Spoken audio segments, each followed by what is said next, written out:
تعالوا نعمل مع بعض وصفة سهلة وجميلة جدا وسريعة. هنعمل مع بعض أحلى حلى رمضان، سهل وبسيط وعلى قد الإيد واقتصادي جدا ومن غير تكاليف كتير، وكمان ما بنستخدمش فيه الفرن. أولا كده نصلي على الرسول، اللهم صل وسلم وبارك على سيدنا محمد. تعالوا نشوف مكونات الوصفة بتاعتنا. عبارة عن أي نوع من البسكوت أنت بتحبيه.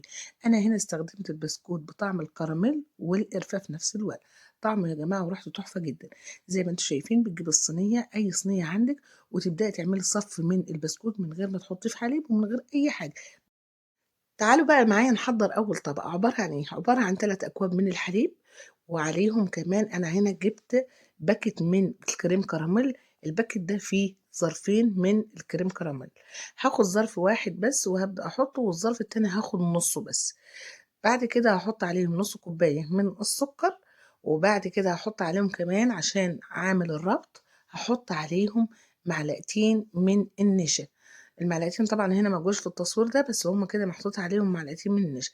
هاخد الخليط ده كله ده بعد ادوبه على البارد الاول، وبعد كده هرفعه على النار لحد ما يغلي معايا، بس مش اكتر من كده، ويبدأ قوامه زي ما انتم شايفين. زي ما انتم شايفين معايا كده بدأ القوام يتقل معايا. في الوقت ده هرفعه من على النار وهو سخن، وهضيفه للصينية أو هصبه في الصينية وهو سخن كده على طول، مش هخليه. وبعد كده هبدأ أرص الطبقة التانية من البسكوت. أولا كده زي ما انتم شايفين معايا اهو، هو سخن، متقلقيش خالص على طبقات البسكوت، مش هتعوم فوق ولا أي حاجة، لأن الخليط هنا تخين.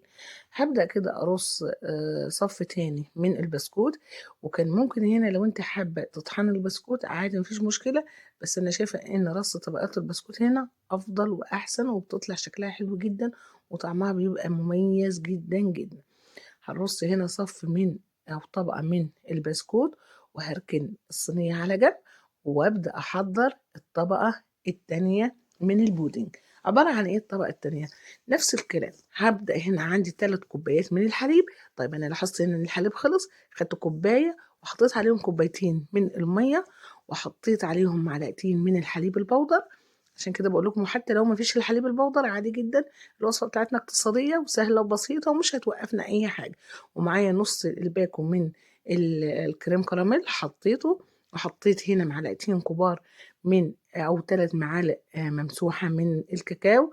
الكاكاو طبعا ده دارك كاكاو خام. وهبدأ كده برضو أحط عليهم معلقتين من النشا، وهحط عليهم نص كوباية من السكر، وابدا اقلبهم كده على البارد لحد ما الاحظ ان الحبيبات هنا وحبيبات الكاكاو كلها دبس زي ما انتم شايفين كده. هاخدها وارفعها على النار، وبرده نفس الكلام هفضل اقلب فيها. بس هنا طبعا هبدا احط يعني مكعب كده من السمنه البلدي او الزبده البلدي، الزبده اقصد يعني. وبعد كده هبدا اقلبها فيها، بس يفضل ان الزبده او السمنه تضيفيها في الاخر خالص لما القوام يتقل معاكي. ما تحطهاش زي ما انا حطيتها كده اثناء ما القوام لسه ما يتقلش، لان بعد كده بيحصل لها زي تشققات. فدي ملحوظه جدا ناخد بالنا منها. هاخده وهو سخن برضو كده.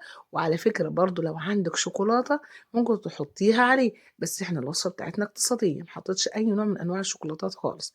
هبدا اصبها وهي سخنه برضو زي الطبقه الاولى، وبعد كده هركنها لحد ما تبرد تمام.